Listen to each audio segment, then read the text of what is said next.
Se escucha, sí. Hola, muy buenas tardes. Les damos la más cordial bienvenida a esta actividad que nos tiene muy entusiasmadas por nuestra invitada estelar, digamos, y por la materia a la cual ella se va a referir. Libertad religiosa en el deporte, del fútbol chileno a los Juegos Olímpicos. Y también presentarla, en primer lugar, decir que ella nos eligió como, como centro para hacer una estadía de investigación con nosotros. Llegó un poco a fines de septiembre y se va ahora a fines de noviembre. Y les doy los datos porque ella es una persona muy interesante y tiene intereses en distintas áreas y creo que pueden ser atractivos para los presentes. Ella es Elena García Antón Palacios, es profesora de Derecho Eclesiástico del Estado de la Facultad de Ciencias Jurídicas de la Universidad Rey Juan Carlos de Madrid. En el año 2010 se licenció en Derecho por la Universidad Complutense de Madrid, en la que también cursó el máster de Derecho Público y en 2017 obtuvo el grado de doctor en Derecho. Ha formado parte de la Escuela Universitaria Real Madrid como directora del máster universitario en Dirección de Entidades Deportivas y ha dirigido el máster en Abogacía de la Universidad Europea de Madrid. Además, ha realizado estancias de investigación postdoctoral, destacando la llevada a cabo sobre deportes paralímpicos en 2022 en la Pontificia Universidad Católica de Valparaíso y en el Centro de Estudios e Investigación Olímpicos de la Universidad de Alicante, sobre libertad religiosa en el movimiento olímpico. Bueno, sin más, les pido como un aplauso para darle esta calurosa bienvenida a ella. Perfecto, pues muchísimas gracias, evidentemente, y aunque es habitual, pero tengo que dar las gracias al centro por darme la oportunidad de hacer esto que realmente me apasiona. Yo creo que somos poquitos, pero los que estamos aquí habitualmente es o porque nos gusta la libertad religiosa o nos gusta el deporte y a lo mejor hay alguien que es igual de friki que yo que le gustan las dos cosas. Entonces, si Diego, por favor, me ayuda a poner la presentación, muchas gracias. Vamos a comenzar directamente para explicar qué es lo que vamos a ver aquí, cómo vamos a relacionar la libertad religiosa y el deporte. ¿Vale? Imagino que también el fútbol, bueno, sí, el deporte rey en Chile, también me he dado cuenta aquí, es el fútbol, y luego el otro gran macroevento que tiene que ver siempre con el deporte son los Juegos Olímpicos. Pues vamos a ir viendo, prometo, sé que la hora es muy dura, pero prometo que en media hora vamos a dar cuenta de la importancia que tiene el saber cómo gestionar la diversidad religiosa en el deporte.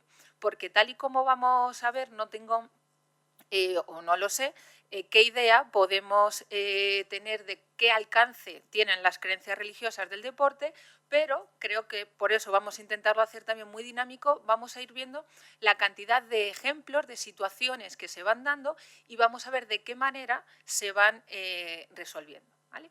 Pues rápidamente vamos a ir viendo muy sucintamente cómo va a impactar el derecho fundamental, derecho humano, de libertad religiosa e ideológica de conciencia en el ámbito deportivo, y vamos a comenzar con el fútbol chileno.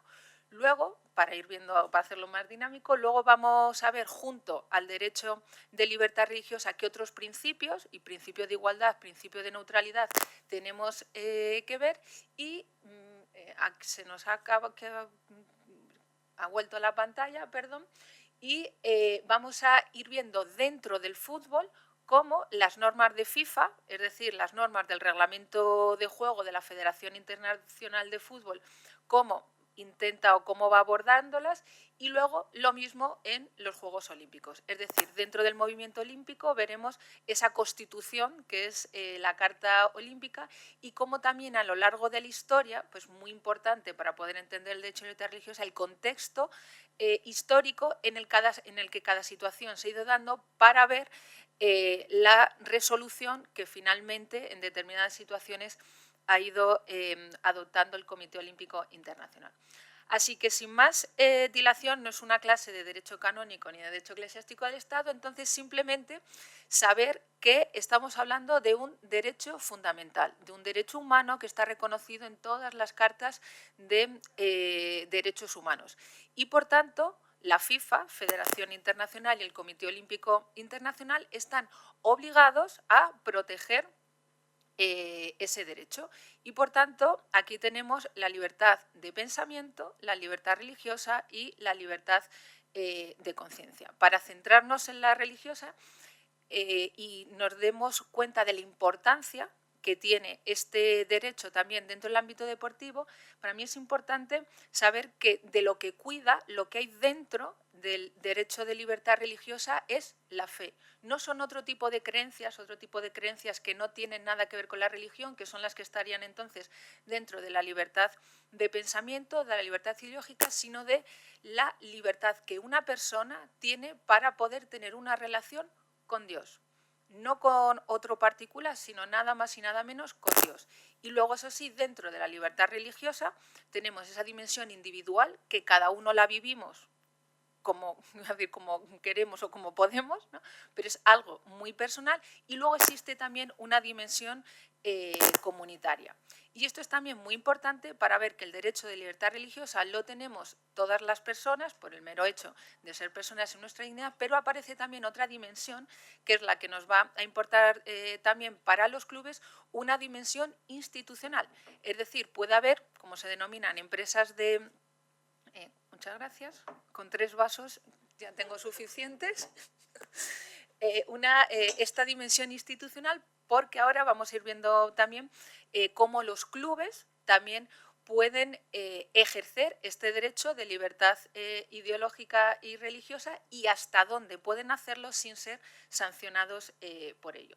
Y, en último lugar, pero unida a la libertad religiosa, está esa libertad de conciencia, que es la capacidad o la facultad que todos los ciudadanos tenemos de, ante cualquier situación, llevar a cabo un juicio de moralidad, tomar una decisión y entonces ver dentro de los límites, que como todo derecho fundamental tiene límites, ver dentro de esos límites hasta dónde puedo o hasta dónde no puedo ejercer mi libertad religiosa, teniendo además en cuenta que esos límites son los marcados dentro de el sistema de derechos humanos, ¿vale? Para que ahora vayamos viendo cómo no solo o cómo automáticamente no nos vamos a encontrar nunca una solución a cada uno de los casos, sino que tenemos que ir ponderando cuáles son esos límites, el orden público y los derechos de terceros, y en este caso, dependiendo de los actores, pues principios de igualdad, de proporcionalidad y de neutralidad. Pues como lo prometido es deuda, estos señores, primeros que está aquí, sobre todo este señor que está a su derecha, es Marcelo Salas, nada más y nada menos, el mejor delantero, ¿no? El matador de la selección chilena. Evidentemente jugó aquí, pero jugó también en Argentina, estuvo jugando también en Europa, en la Lazio, en la Juventus, y lo vamos a ir viendo luego también a lo largo de toda la exposición, cómo él es algo que también se desconoce. Si uno lee la biografía, les aseguro que no es el apartadito que va a salir, pero sí que uno va buscando, sí que aparece la noticia de que con frecuencia era una persona, o es una persona, ya está retirado, muy creyente, pero que incluso antes de los partidos siempre pedía un permiso para poder rezar y para que le pudiera acompañar un pastor, un orientador en su vida espiritual. Con lo cual, y es algo bastante desconocido, y la conclusión que yo saco de aquí es que no pasa nada. porque si es algo que se desconoce, lo estuvo haciendo durante toda su carrera y nunca tuvo ningún problema ni en su club, ni en la selección, ni en ningún tipo, por razón de sus creencias religiosas aquí en Chile. El otro de los casos, quizás sea más conocido o es más reciente, es el caso del club de fútbol El Palestino. El equipo nace no con una connotación religiosa, tampoco nace con una connotación política, sino que nace a principios del siglo XIX, si no me equivoco, como forma de unir a toda la comunidad palestina que había llegado aquí a Chile, ¿vale? Y ha estado jugando o en primera división, ha ganado 2 ligas y no ha ocurrido, digamos, nada desde el punto de vista de confrontación política o de confrontación religiosa. Únicamente hay un caso, y es también para que vayamos viendo el aprovechamiento que también se puede hacer con el ámbito mediático, es decir, nunca pasó nada hasta el año 2014, que por primera vez, digamos, da un salto cualitativo desde el punto de vista mediático, en tanto que se logra clasificar para la Copa Libertadores. Y esto hace que un equipo que se llama Palestino, pues imagínense con todo lo que hay de conflicto Palestina-Israel, pues el año 2014 el foco de todos los países árabes se pone precisamente en este club. ¿Y qué hace? Pues como ahí están viendo, esa silueta, ese número 11, es la silueta de Palestina, pero incluyendo Israel. Es decir, los límites que están marcados, para que nos entendamos, por Naciones Unidas, en ese mapa no se corresponden, ¿vale? Ahí debería estar, o Israel está ahí metido como si fuera, digamos, zona de Palestina. Y en este caso, y esta es la única vez que la Asociación chilena sí que les sancionó por falta de neutralidad ideológica, y sobre todo la forma que tuvieron en este caso el Tribunal de Disciplina fue por instar a la discriminación. ¿Vale? No es porque más allá de esto no hicieron ningún otro tipo de reivindicación, sino que hicieron la camiseta. La importancia de todo esto es lo que pueden hacer y lo que no pueden hacer los clubes. Porque ¿cuál es la razón por la que realmente en el fondo esto lo hizo? ¿Piensan ustedes que vendió muchas camisetas? Vendió muchísimas camisetas, entonces le vino muy bien.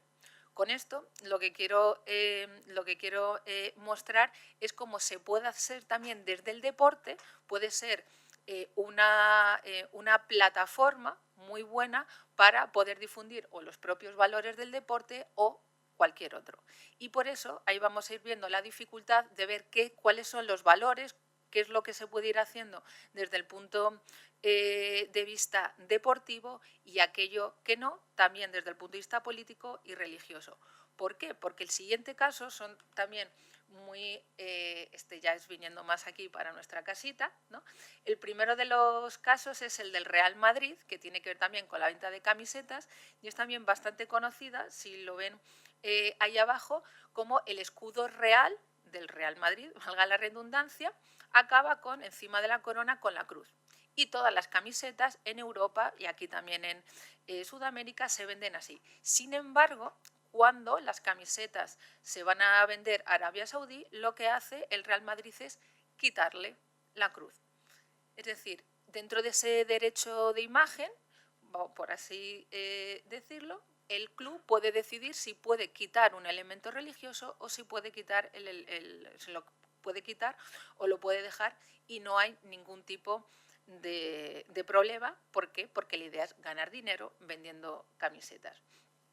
Y el otro caso, que es también bastante llamativo, cuando uno ve cuáles son los equipos de la liga, pues aquí está el famoso el partido, el clásico, un clásico universitario, ¿no? Universidad de Chile, Universidad Católica, y luego el clásico, ¿no? Por así decirlo, entre los clásicos, la Universidad de Chile y Colo-Colo, ¿no? Pues es muy llamativo el cómo se llaman o el escudo, por así decirlo también, de la Universidad Católica, que la verdad tampoco es que dejan mucho lugar a la ambigüedad, es una cruz, es una universidad católica, el nombre ya lo dice, pero sobre todo a mí lo que más me llamó la atención es cómo se llama a la barra de la católica, que son los cruzados. Entonces, la idea, no me voy a adentrar aquí, teniendo a la profesora Esfeir en hablar de las cruzadas y de cómo comienzan, pero sí que, si no estoy mal informada, parece ser que nace en la cruz de los cruzados de cuando, efectivamente, de cuando se intentaba, bueno, en Europa avanzar, ¿no? O luchar contra los moriscos, ¿vale?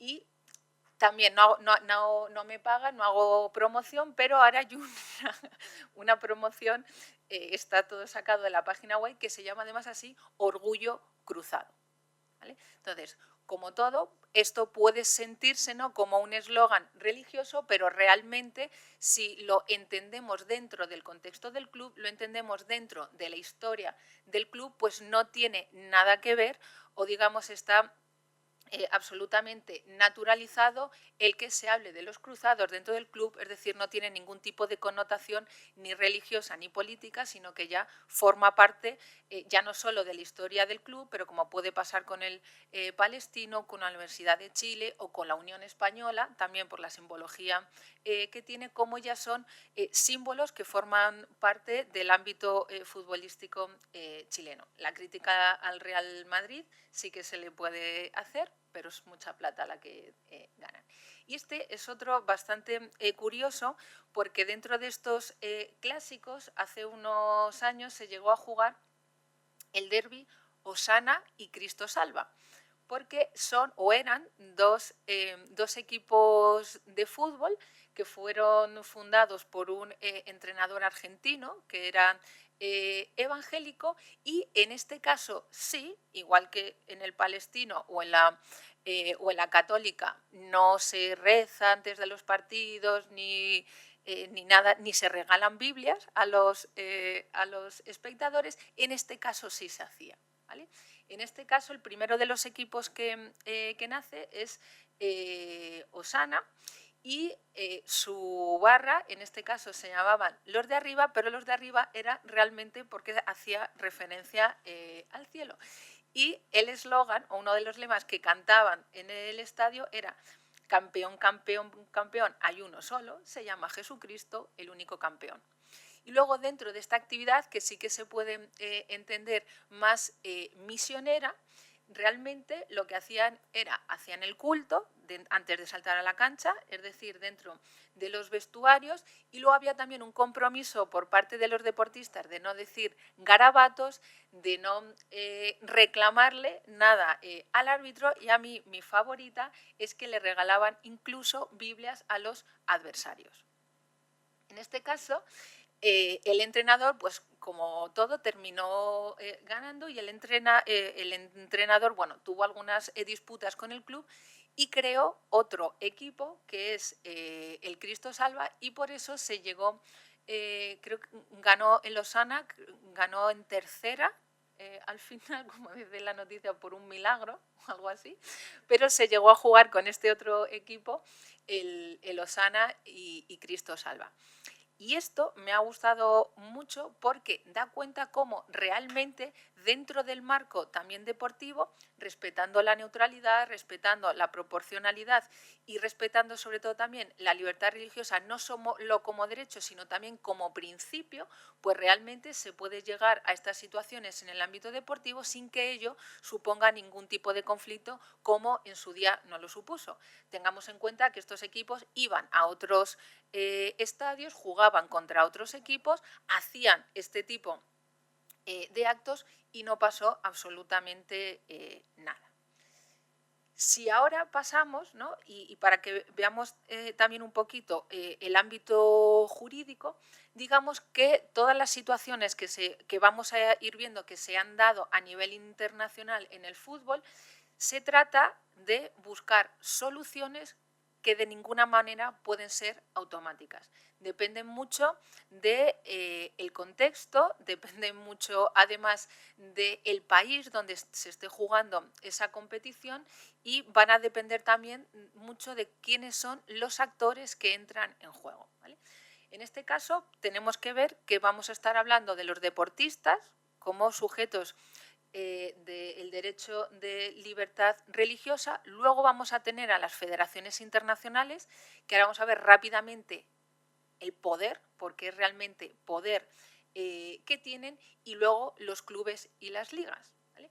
Entonces, el derecho de libertad religiosa de los deportistas, la neutralidad ideológica y religiosa, que es lo que constantemente a la hora de prohibir simbología religiosa es a lo que se acogen las federaciones, el movimiento olímpico o las ligas, pero también hay que ponderar, digamos, que entre los dos tiene también que conjugarse el principio de igualdad y no discriminación junto al principio de proporcionalidad. Es decir, que se trata de una cuestión jurídica y no política, como muchas veces, por desgracia, se termina, como iremos viendo, se terminan solucionando. Rápidamente, dentro del ecosistema deportivo hay digamos que no podemos clasificarlo ni como derecho público ni como derecho privado, sino que es un híbrido. Si nosotros vemos la pirámide del fútbol, vale igual para cualquier deporte, es decir, así es como se gestiona cualquier deporte. Todo lo que hay ahí dentro de esa pirámide, todos son asociaciones privadas. Sin embargo, el deporte y todo lo que tiene que ver con las competiciones deportivas, y en todos los países además, se hace dentro del ámbito público. Entonces, tenemos que buscar aquí una solución entre lo público y lo privado. Bien. Para que veamos el poder, como decía antes, que tiene FIFA, es porque todas las normas que la FIFA dicta, todos los que están por debajo tienen que acatarlas, tienen que acogerlas. Por tanto, todo lo que dice la Federación Internacional de Fútbol, las confederaciones, la CONMEBOL, la UEFA, las ligas nacionales, las federaciones nacionales y todos los clubes que quieran participar en las competiciones internacionales, pues tienen que cumplir con las normas que diga FIFA. Y por eso tenemos que tener en cuenta que toda la normativa FIFA es normativa privada. Con lo cual, a la hora de reclamar, tenemos que también tener en cuenta que los deportistas se encuentran en una primera situación en la que a quién o contra quién tendrían que reclamar es una asociación privada. Entonces, ahora se trata de ver cuáles son también los límites que puede adoptar en cuanto a la limitación de derechos fundamentales, como puede ser el derecho de libertad religiosa, cuál es el límite de una federación o de una liga, o como veremos, del Comité Olímpico, para limitar un derecho fundamental. Pues evidentemente, si nosotros nos leemos las normas de FIFA, FIFA no dice en ningún momento que se va a limitar ningún derecho fundamental, ¿no? Entonces vamos a ir viendo realmente cómo se van dando estas situaciones y al final la posición que termina adoptando la FIFA. En primer lugar, los propios estatutos de FIFA, es decir, todos los directivos de FIFA tienen que cumplir con esos estatutos y evidentemente los propios estatutos recoge el principio de igualdad y no discriminación frente a cualquier tipo de raza, color de piel, origen étnico y demás. Y lo mismo también con el principio de neutralidad ideológica y religiosa, es decir, que expresamente los estatutos de FIFA reconocen estos dos principios. Y esto es importante porque de cara a una reclamación se podría invocar la ponderación de la limitación dado el caso de un derecho, pero usando, instrumentalizando los principios de igualdad y neutralidad. Bien. Si esto es para poder, digamos, relacionarse dentro de FIFA, lo que importa para los jugadores es lo que está descrito, ya no en los estatutos, sino en el reglamento. ¿Vale? Las normas de FIFA, de cómo se juega el fútbol, por qué son 11 jugadores, por qué 2 porterías, cómo es el fuera de juego, todo eso está dictado en una norma. Y esta es la clave en la cual el derecho de libertad religiosa empieza a funcionar. Este es el reglamento actual. ¿Vale? El primero de los casos, para que ahora podamos entender la norma, yo no sé si les suena, es el famoso caso de Kaká, cuando en la final de la Champions se quita la camiseta del Liverpool y aparece ese mensaje I belong to Jesus. Hasta entonces no había ningún tipo de problema, vamos a decirlo, no estaba previsto qué hacer con este tipo de mensajes. Y entonces, a partir de ahí, y esta norma ha seguido hasta nuestros días, aparece la norma 5 del reglamento, que dice que, y eso es muy importante en el ámbito jurídico, cada una de las palabras. Dice el equipamiento, es decir, ya estamos hablando de las botas, las medias, el pantalón y la camiseta. El equipamiento no puede contener ni eslogan, ni mensaje, ni imagen de carácter político, religioso o personal. Tampoco la ropa interior. ¿Por qué? Para evitar que se levante en la camiseta y ahí aparezca. ¿Y qué ocurre en el caso de que se infrinjan? Pues entonces hay una sanción que puede ser para el jugador o para el equipo. Si nos seguimos adentrando, ¿vale? Como digo, esto sí que puede suponer una limitación del derecho de libertad religiosa e ideológica, pero digamos que se puede entender conforme al principio de neutralidad para evitar que en el fútbol se instrumentalice el deporte para fines ideológicos o religiosos.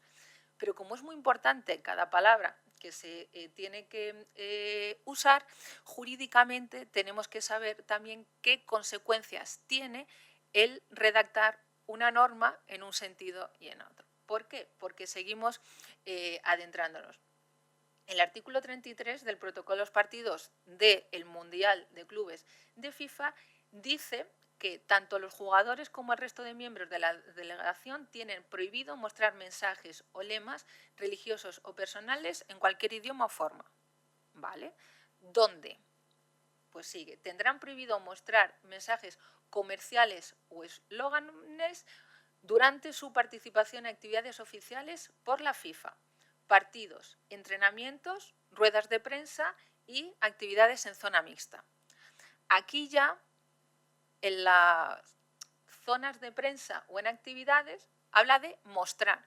Entonces, yo aquí entiendo que no es decir, no es comentar, sino que habla de que cuando tú te pongas delante de las cámaras no lleves tú tus propios mensajes, que eso tiene sentido por los sponsors que realmente son los que pagan y están detrás o están delante con la publicidad. Pero como insisto, hay que saber muy bien y medir cada palabra que usamos. El artículo 27 dice: tanto los jugadores como los miembros de la delegación tienen prohibido mostrar mensajes o lemas en el uniforme o en el equipamiento. Y dice bolsas de deporte, botelleros, botiquinis o su propio cuerpo. Su propio cuerpo significa que entonces estos señores de acá no podrían entonces mostrar o no podrían jugar. Y ya quisiera yo ver cómo en un mundial, en una Eurocopa, en una final de Copa Libertadores, alguno de estos grandes jugadores, véase Messi, véase Cristiano Ronaldo, véase cualquiera de ellos, a quien se le va a ocurrir decirle: Messi, por favor, tiene usted que salir del campo, borrarse el tatuaje y entonces ya podrá entrar. ¿Vale?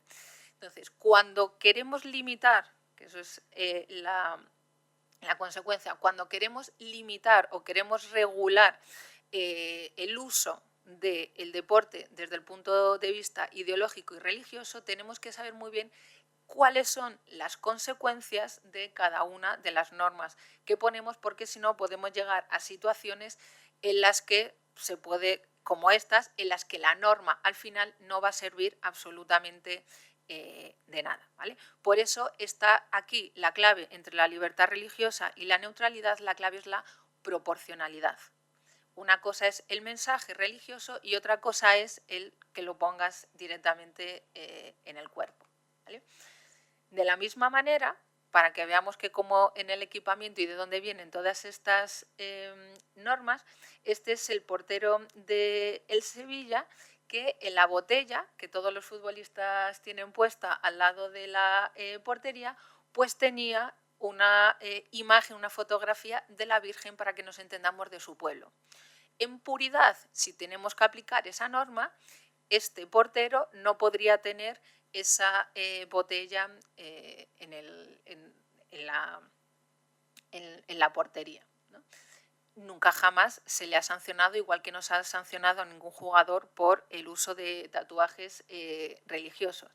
Y luego lo que tiene que ver fuera del campo, y para mí esta es la parte para que nos ayude a reflexionar de la importancia de las creencias religiosas para las personas, y es que no hay que olvidar que los deportistas son también personas, es el ejemplo.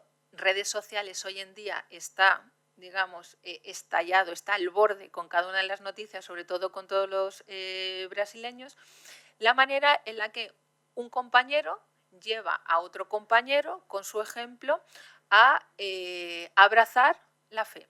Es decir, dentro de la libertad religiosa tenemos el derecho de mantener unas creencias, de cambiarlas o de no tener ningunas. Pues también dentro de, o en el ámbito deportivo, tenemos también la capacidad, o tienen que tener los clubes la capacidad de poder acoger esos cambios de cada uno de los, dado el caso, ¿no? De los deportistas. En este caso lo que hacen es bautizar, ¿no? Todo esto es fotografía, tiene que ver con el bautismo de uno de los compañeros del Liverpool, pues que llevaron al otro. El siguiente de los casos es muy importante porque cuando hablamos de libertad religiosa no hablamos solo del respeto dentro de los campos de fútbol, sino que también hablamos fuera.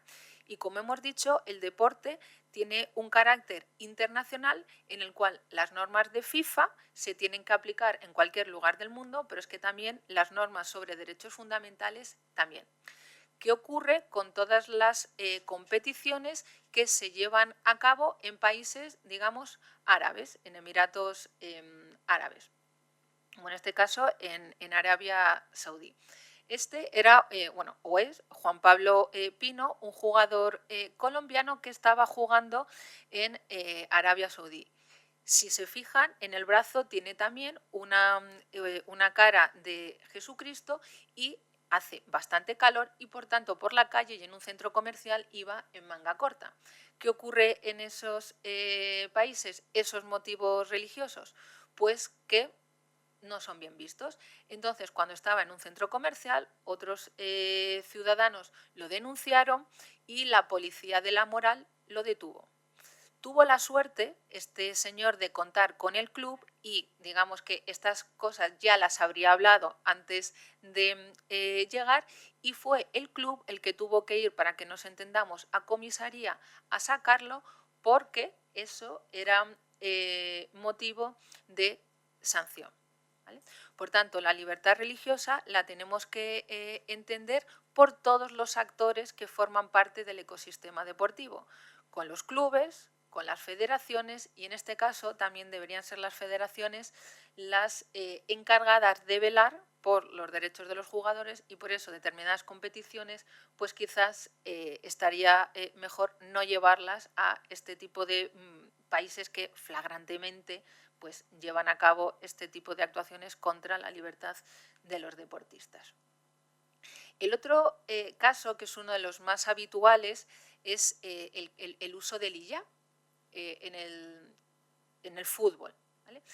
Al principio, como en la mayoría de los, hasta el año 2014, no se podía usar el hijab, pero esto supuso que algunas selecciones, como la selección de Irán, quedaran desclasificadas, no se pudieran clasificar para los mundiales y para los Juegos Olímpicos. Entonces, esto le hizo reflexionar a FIFA y ver si había de alguna manera una forma de acomodar este derecho de libertad religiosa de las jugadoras con la práctica deportiva del fútbol. Y efectivamente sí que, y ahora ya está en vigor, sí que se permite usar el hijab porque, o la forma que han ido haciendo las federaciones de poder implementar el hijab dentro de las competiciones es a través del equipamiento protector. Es decir, no nos vamos a encontrar en la mayoría de los reglamentos directamente que nos hablen del hijab o del velo islámico, sino que nos van a hablar de cómo se puede llevar un protector de cabeza. ¿Por qué? Porque además no solo el caso más habitual es el de las mujeres musulmanas, pero también está la kipá de los judíos o el turbante sikh, que por ejemplo en Canadá también es bastante habitual. Entonces, hoy en día sí que se permite jugar con un hijab, y lo único que tiene que cumplir con una serie de requisitos, y es que o bien sea de color negro o que sea del color de la camiseta, y si dentro del equipo la usan varias futbolistas, que todas ellas lo lleven del mismo color. Y luego, por tema de seguridad, es que no vaya cerrado al cuello, por si acaso hubiera algún agarrón, pues que realmente no se le ahogara. Vale, perdón. Entonces, la primera vez, para que veamos que tampoco esto, digamos, la normativa FIFA cambió, pero en un mundial, por primera vez en 2023, fue Benzina la única jugadora del equipo de Marruecos que compitió con el velo. Y ahí me gusta mucho el incidir en el que es la única, porque eso nos da cuenta del respeto que tiene que haber al derecho individual de libertad religiosa. Evidentemente, en Marruecos, muy probablemente, muchas también de las chicas de la selección también sean de fe islámica, pero para ellas consideran o pueden considerar que no quieren jugar con el velo el partido de fútbol, y eso es igual de lícito, igual de respetable que aquellas que realmente sí lo quieren llevar. Para que veamos que la casuística no ha hecho más que empezar y que el derecho siempre va por detrás, también nos hemos encontrado con el caso de que dentro de los patrocinadores con las casas de apuestas, pues eso ha supuesto algún tipo de conflicto para la conciencia de jugadores musulmanes. En este caso, el jugador que tenemos aquí es Kanouté, que cuando el Sevilla sale con la casa de apuestas 888, como eso va en contra de sus creencias, pues se puso un scotch y se tapó el número. ¿Vale? Eso, que cuando uno está dentro del campo o desde arriba pues no se ve, esto para la casa de apuestas pues realmente no le gustó. Entonces tuvieron que buscar una solución aquí, porque en el fondo la mayoría de las situaciones aquí se trata de dinero. Y la importancia de quién es quién, porque Kanouté era el goleador, Kanouté era el número 1, era el que más camisetas vendía en el Sevilla, y entonces en puridad, entre la posibilidad de que Kanouté no saliera al terreno de juego, no marcara sus goles y encima fuera sancionado, pues eso al Sevilla tampoco le interesaba. Entonces ahí sí que llegaron a un acuerdo, que eso es lo propio, llegar a un acuerdo con el club. Al principio salió sin el eslogan, pero luego fue también el propio Kanouté, al ver la buena disposición del club, como terminó también aceptándolo. Y lo mismo ocurrió con un jugador, con el portero del Racing de Santander, que él era judío. Entonces, durante un año, la publicidad que llevaba el Racing era de una peregrinación, la del Camino de Liébana, Tierra de Júbilo. Pues entonces ahí él solicitó que si se podía quitar la publicidad, la cruz, el equipo quitó la cruz y todos contentos. Es decir, que todas las situaciones en las que entra en juego la libertad religiosa, la solución no vamos a poder encontrarla automáticamente en la norma, sino que se trata de ponderar los intereses en un caso y en otro entre los propios actores, en este caso los jugadores y los clubes. Y en el siguiente caso, los jugadores, los clubes, la liga, incluso los árbitros. ¿Vale? Este tiene que ver con los horarios de juego y las festividades religiosas, y cómo se ha ido acomodando en la Premier League en Inglaterra en la temporada pasada, para que los jugadores pudieran romper el Ramadán durante el partido, pudieran beber, pudieran comer un poquito y pudieran seguir. Es decir, que en vez de cambiar el horario de juego de los partidos, esta solución se fue adoptando en diversos partidos en los que había jugadores musulmanes y lo que se hizo fue a la hora, digamos, acordada, para que pudieran, en el minuto 20 en este caso, para que pudieran romper el Ramadán, el árbitro pitó, separó el partido durante un par de minutos y los jugadores pudieron acudir al campo para poder alimentarse y para poder beber. Es decir, que poquito a poco sí que se van dando pasos en la línea de acomodar las creencias religiosas en vez de prohibirlas, porque los conflictos realmente vienen cuando no se ponderan. Bien, si esto es el fútbol, pues los Juegos Olímpicos, pues podemos imaginarnos que es multiplicar toda esta misma panorámica por decenas de deportes, ¿no? Entonces, en este caso, si las federaciones internacionales tienen mucho poder, dentro de los Juegos Olímpicos, todo el poder lo tiene el Comité Olímpico Internacional. De tal manera que esa constitución, como yo lo llamo, es la Carta Olímpica.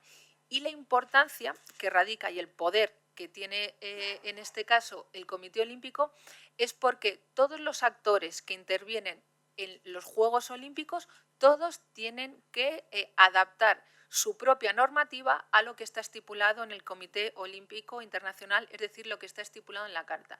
Y esto ha hecho incluso que legislaciones internas de algunos países para poder desarrollar los Juegos Olímpicos se han cambiado legislaciones internas para poder acomodarse a la Carta Olímpica y de esta manera aceptar la organización de unos Juegos. Esta Carta Olímpica sí que reconoce también el respeto de los derechos humanos reconocidos internacionalmente y los principios éticos fundamentales.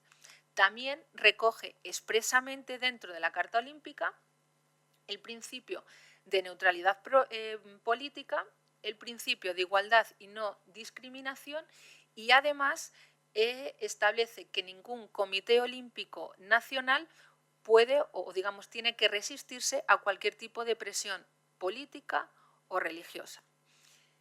De tal manera que ya vemos que también en el ámbito olímpico se tiene que ponderar el principio de neutralidad con el principio de igualdad y con la norma 50 de la Carta Olímpica, que es la que igual no hace referencia expresa a la libertad ideológica, religiosa y de conciencia, pero impacta sobre ella. La famosa norma 50 dice que no se permitirá, y volvemos a cada una de las palabras, manifestaciones ni propaganda política, religiosa o racial en ningún emplazamiento, instalación u otro lugar que se considere parte de los emplazamientos olímpicos. Dice manifestación y dice propaganda. Aquí la simbología religiosa es la que vamos a tener que ir viendo cómo la va acomodando también el Comité Olímpico Internacional. Y aquí vamos a pasar, como digo, son los tres principios, a ver la importancia que tiene la ponderación de intereses según el contexto político y el contexto histórico en el que nos movemos. Es decir, que intentar juzgar lo que pasó a lo largo de la historia en los primeros Juegos a finales del 19 con los ojos o la visión que tenemos hoy en día con el estándar de derechos humanos, pues no sería realmente justo. Muy probablemente no lo sepamos, vamos a empezar con la noticia buena, ¿no? Y es el valor que tiene o el impacto que ha tenido la religión cristiana en los Juegos Olímpicos. El famoso lema de los Juegos Olímpicos, el Citius Altius Fortius, es un lema absolutamente católico.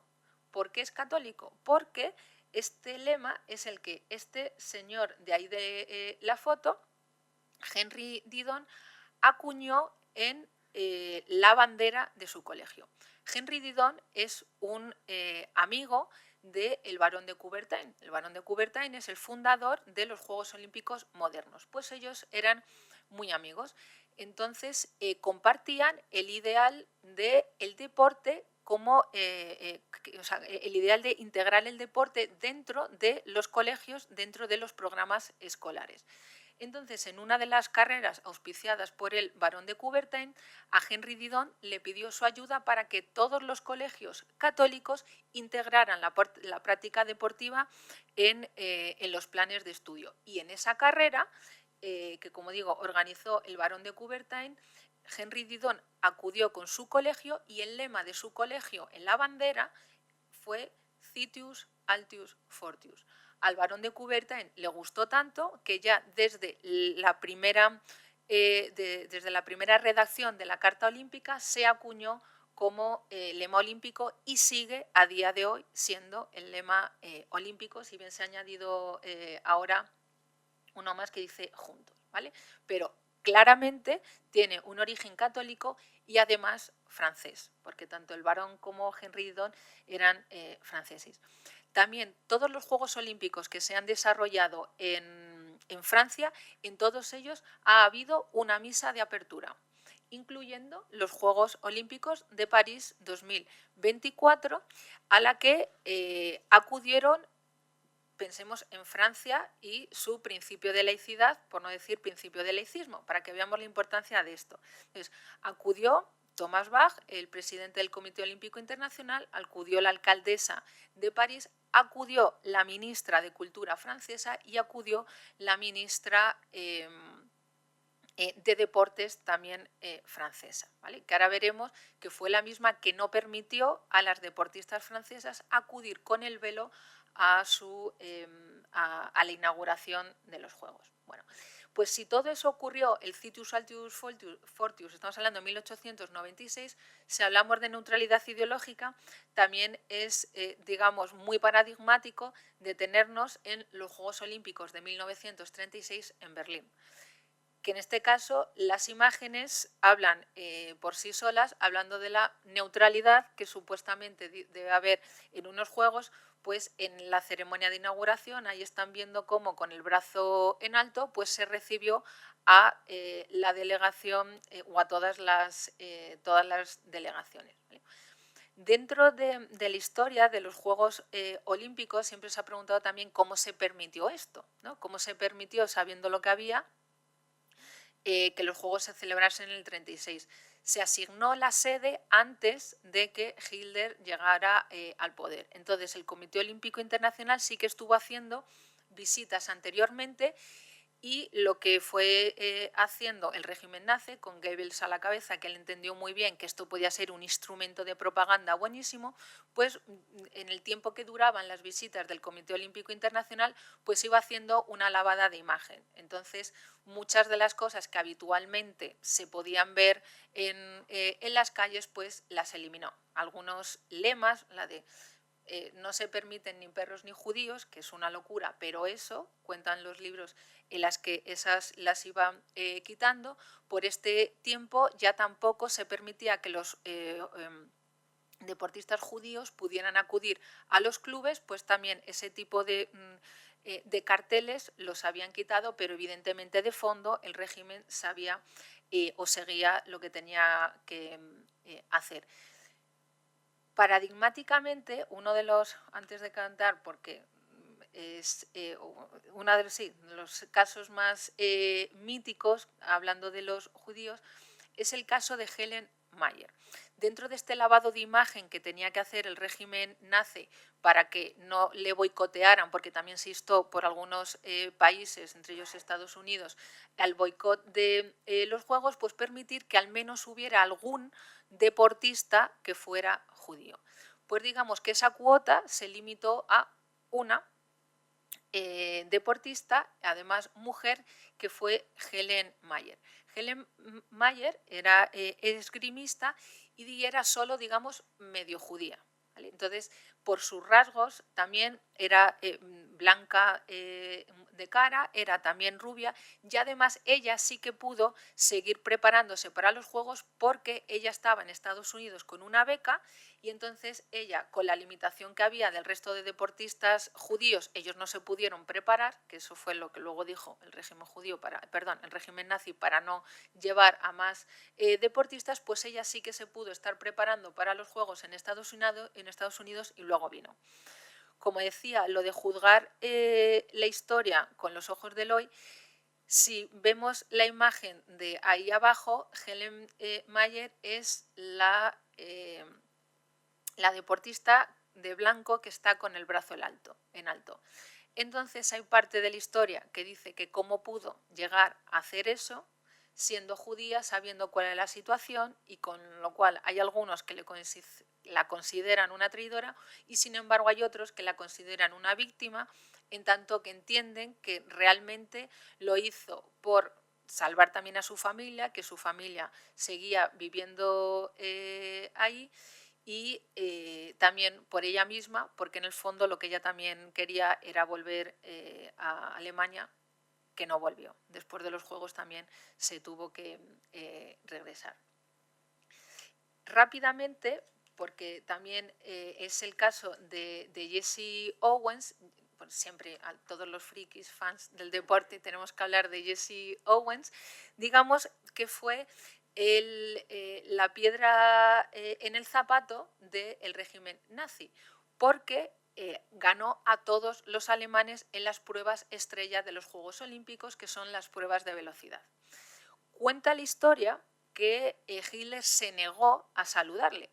Sin embargo, Jesse Owens cuenta en sus memorias que sí que le llegó a saludar y que incluso le envió el propio Hitler y por parte del gobierno nazi una felicitación. Dicen que sí que le saludó porque se encontraron. O sea, cuenta Jesse Owens que cuando él iba a la televisión a hacer una entrevista, se cruzó con Hitler y que en ese momento, en vez de haber pasado de él, por así decirlo, realmente le dio la mano y le dio la enhorabuena. Este caso está muy importante porque, o digamos, se conoce ese supuesto trato, esa negativa que tuvo Hitler de saludarle, pero luego cuando Jesse Owens llegó también a Estados Unidos, ahí es donde tampoco le hicieron ningún tipo de homenaje, hasta el punto que tuvo que volver a trabajar de botones en el hotel en el que estaba.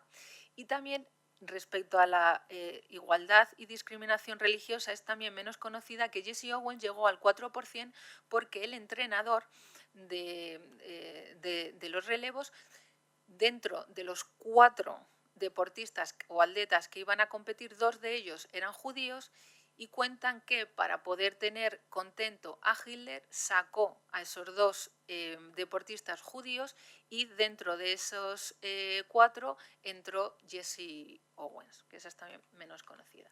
Bien. Descendiendo y más acercándonos ya a casos de Eloy, aparece el famoso caso de Tommy Smith y John Carlos, en el que se subieron al podio reivindicando lo que le pasó, o siguiendo la estela de Jesse Owens, el movimiento, el Black Power. Eso sí que les costó la expulsión de los Juegos Olímpicos de México. Es decir, aquí el Comité Olímpico Internacional les expulsó por haber llevado a cabo esta reivindicación ideológica. Más cercano, en los Juegos de Janeiro 2016, gesto que están viendo ahí arriba, las manos cruzadas por encima de la cabeza, fue llevado a cabo cuando entró por la meta por Feyisa Lilesa. Él lo que estaba haciendo aquí era reivindicar con este gesto dentro de Etiopía la aniquilación, por así decirlo, que se estaba llevando a cabo contra la tribu de los Omoro, es decir, un grupo étnico que estaba siendo perseguido dentro de Etiopía. Y en este caso el Comité Olímpico Internacional no le sancionó porque entendió que no tenía ningún tipo de connotación, ni peligro, ni demás. Lo mismo ha ido pasando, igual que veíamos que hay deportistas, mujeres que quieren vestir el velo, hay otras que no quieren vestir el velo. En este caso, Hasiba Bulmerka en los Juegos Olímpicos de Barcelona 92 compitió como la están viendo, y es musulmana, con pantalones cortos, con camiseta corta y sin velo. Cuando ella llegó a Argelia, antes de clasificarse, le hicieron también un homenaje y, sin embargo, a los pocos días, cuando fue a la mezquita, el imán de la mezquita habló de ella y dijo de ella que era una, por decirlo elegantemente, una muy mala musulmana. Entonces empezó una persecución contra ella hasta el punto que tuvo que abandonar el país. Y lo mismo le ha ido pasando a algunas otras deportistas, como le pasó a Kimia Alizadeh, que después de ganar esta taekwondista la primera medalla para su país, en los segundos Juegos Olímpicos tuvo que competir en el equipo de refugiados y en los de París ha competido con Bulgaria, porque nunca ha podido volver a su país, por desgracia, a la represión. Esto es también el poder que tienen las federaciones internacionales. Se suspendió a un judoka la Federación Internacional de Judo por haberse santiguado antes de entrar al tatami. Le suspendieron 5 meses, le pidieron que se disculpara, él dijo que no se iba a disculpar y le sancionaron por 5 meses. ¿Vale? Por último, que esta es, yo creo, también la más conocida, es lo que ocurrió en los Juegos Olímpicos en la inauguración de París 2024. Cuando hablamos de la Carta Olímpica y del movimiento olímpico, se trata de buscar y expresar los valores de la Carta Olímpica, lo que tiene que ver con el deporte, con la superación, con la paz, con la concordia, todo lo que dice realmente la Carta Olímpica. Entonces, cabe preguntarse cuánto había de paz, de concordia, de tolerancia, etcétera, en esa mofa o esa burla que se hizo mediante la parodia de los Juegos Olímpicos de París 2024, en las que, como desgraciadamente sabrán, se hizo una parodia del cuadro de Leonardo da Vinci de La Última Cena. Fue tal el escándalo que al día siguiente, prácticamente, porque no solo hubo quejas formales por parte de la Iglesia Católica, sino que también otros grupos cristianos y otros grupos no cristianos y otros países también se quejaron y pidieron perdón el comité organizador de los Juegos Olímpicos, pero realmente no se abrió ningún tipo de procedimiento para sancionar a quienes llevaron a cabo este tipo de o esta parodia. ¿Vale? Y por último, ¿vale?, para que veamos cómo la neutralidad tiene que venir en todos los sentidos, no solo la neutralidad religiosa, sino la neutralidad ideológica, la doble vara de medir de la ministra de Deportes francesa en estos casos. La ministra francesa fue la que prohibió a sus atletas ir con el hijab, pero es también la misma la que instó a que se sancionara a los jugadores musulmanes de fútbol que en el último partido de la Liga francesa se taparon la bandera arcoíris porque ellos consideraban que era contraria a sus creencias. Es decir, la neutralidad tiene que ser religiosa, si buscamos que no haya mensajes políticos, pero también tiene que ser ideológica. Y, por tanto, tenemos que buscar la solución a todos estos conflictos a través del principio de proporcionalidad. Lo que hizo este deportista fue también taparse con la bandera arcoíris ahí.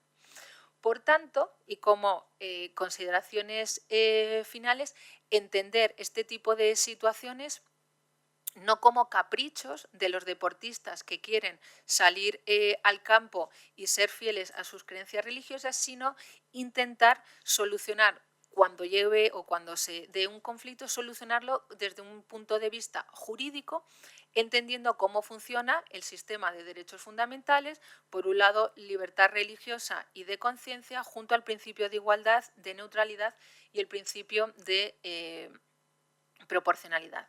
Por tanto, creo que no son las creencias religiosas el problema, sino que realmente el problema es la falta de libertad.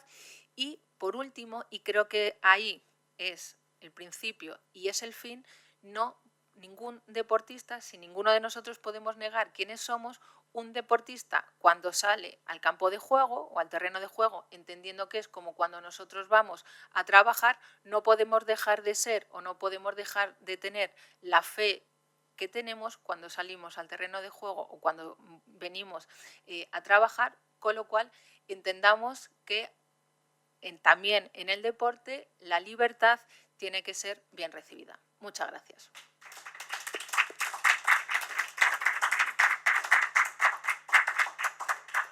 Muchísimas gracias, Elena. Nos abriste un horizonte nuevo. Yo quería tener oportunidad de abrir preguntas al público, pero para ser fiel a la puntualidad y porque hay clases a 10 para las 3 no lo vamos a hacer. Pero muy, muy interesante. Muchas gracias. Espero que ustedes también lo hayan disfrutado. Y gracias por participar.